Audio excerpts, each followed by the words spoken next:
चाँद के पार चलो, चाँद के पार चलो। तो चाँद के पार तो नहीं लेकिन आज हिंदुस्तान के कदम चाँद पर हैं।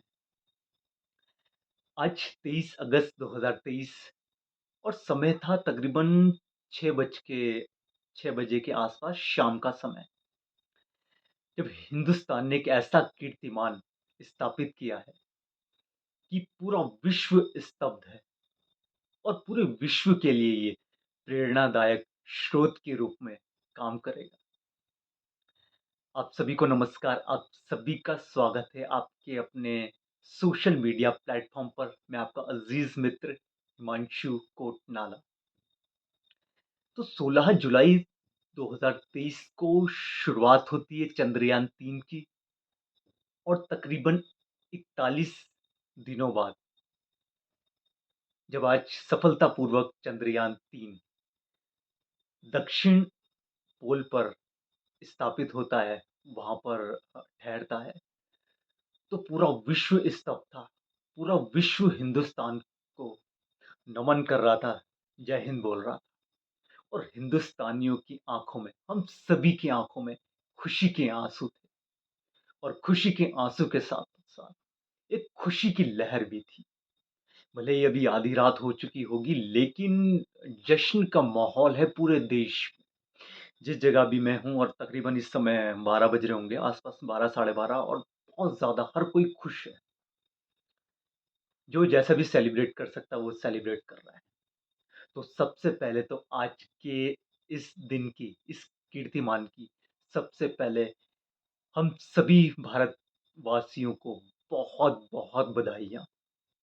साथ ही में हमारे मंच के थ्रू हम उन सभी भारतीय अंतरिक्ष अनुसंधान संस्था इसरो के सभी वैज्ञानिकों को और वैज्ञानिकों के साथ-साथ जो भी इस मिशन से जुड़े हुए जितने भी व्यक्ति थे, उन सभी को आप सभी को तहे दिल से शुक्रिया अदा, तहे दिल से नमन।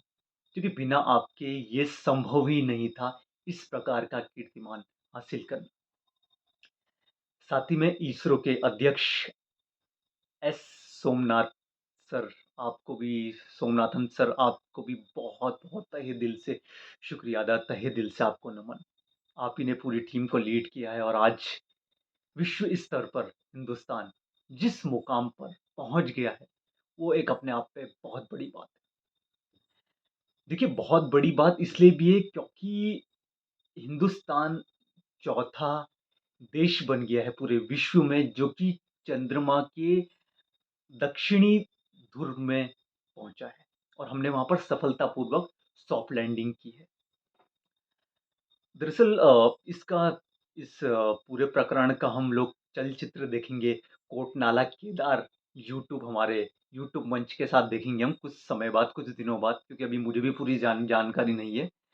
लेकिन आप सभी को इतना बता दूँ और शायद से आप सभी को पता भी हो कि इतना मुश्किलात ये सफ़र रहा है, वो भी ख़ासकर तब जब चंद्रयान 2 हमारा किसी कारणवश विफल हो गया था, असफलता हमें मिली थी वहाँ पर।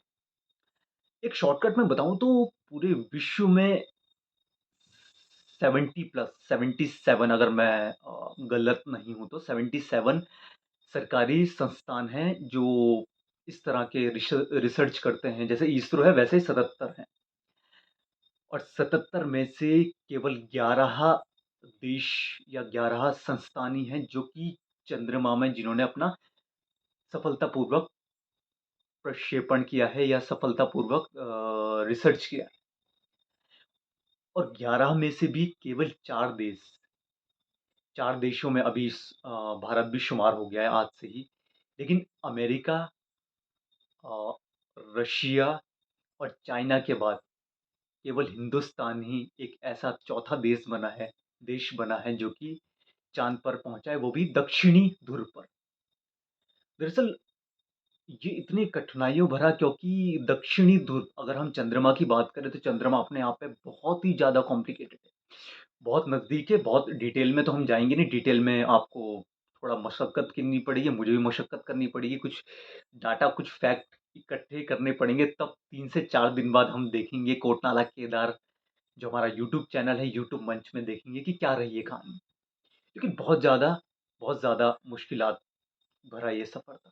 क्योंकि चंद्रमा एक अपने आप में देखिए, कहा ये जाता है कि जितना मंगल में जाना उतना ज़्यादा, मतलब उतना ज़्यादा कठिनाइयों भरा नहीं है, उतना ज़्यादा कॉम्प्लिकेटेड नहीं है जितना चंद्रमा है। क्योंकि चंद्रमा पृथ्वी के सबसे निकट है, और चंद्रमा में जो वहाँ का वातावरण है, जो वहाँ का एटमॉस्फेयर है, वो इतनी तेज़ी से बदलता है या इतना ज़्यादा संवेदनशील है कि वहाँ पर इस प्रकार की कोई भी गतिविधि करना या कोई भी इस तरह की सॉफ्ट लैंडिंग करना अपने आप पे बहुत बड़ा चैलेंज था। आप खुद ही सोचिए कि केवल 3 देश ही थे, भारत से पहले, हिंदुस्तान से पहले, जिन्होंने कि ये कारनामा किया था। अब चौथा देश भारत है। तो इतनी ज़्यादा मुश्किलात हैं। तो आखिरकार आखिर में हम सभी को बहुत-बहुत हार्दिक बधाइयाँ, और साथ में एक बार और हम जितने भी हमारे भारतीय अंतरिक्ष अनुसंधान संस्था इसरो के जितने भी वैज्ञानिक हैं, सभी सदस्यों को, और जिनके कारण ये जो आज का प्रक्षेपण है ये सफल हुआ है, चाहे वो गवर्नमेंट में हो, चाहे वो किसी भी प्रकार से जो भी इस एक्टिविटी से जुड़ा रहा, उन सभी को, हम सभी को बहुत-बहुत शुभकामनाएँ। आखिरकार भारत ने ये साबित कर ही दिया है कि भैया हिंदुस्तान तो हिंदुस्तान है भैया। छुटर-मुटर चीज़ें लगी रहती हैं, अगल-बगल के पड़ोसी मुल्क को ये सोचते हैं कि हिंदुस्तान, लेकिन देख लो पिताजी, पिताजी ही होता है। तो आज जो हिंदुस्तान ने कर दिया है बाबा, तुम्हें सँभल के रहना पड़ेगा कि हिंदुस्तान इतने बड़े-बड़े कारनामे कर रहा है, कब गायब कर देगा छुटर-मुटर चीज़ों को। वो बोलते हैं ना कि जब आँधी आती है तो आँधी अपने साथ बहुत कुछ ले जाती है, तो बच के रहना। ये गदर, अभी गदर 2 भी चल रहा है, इस दौरान बहुत ज़्यादा चल रहा है गदर 2, और ये गदर 3 हो गया है। तो बच के रहिएगा, जो अगल-बगल के पिंच करते हैं ना, वो बच के रहिएगा, क्योंकि हिंदुस्तान एक ऐसे सफ़र में चल चुका है, और भारत देशवासी ऐसे सफ़र में चल चुके हैं भैया, जहाँ पूरे विश्व के लिए प्रेरणादायक हैं हम, और विश्व में ऐसे-ऐसे देश जो कि पहले भारत को क्या समझते थे, लेकिन कुछ कुछ समय से जो भारत का एक विश्व स्तर पर एक अलग ही छवि बनी है, उसके कारण आज देखिए एक और कीर्तिमान। तो एक बार और आप सभी को और हम सभी को बहुत-बहुत बधाइयाँ, बहुत-बहुत अभिनंदन। जय हिंद।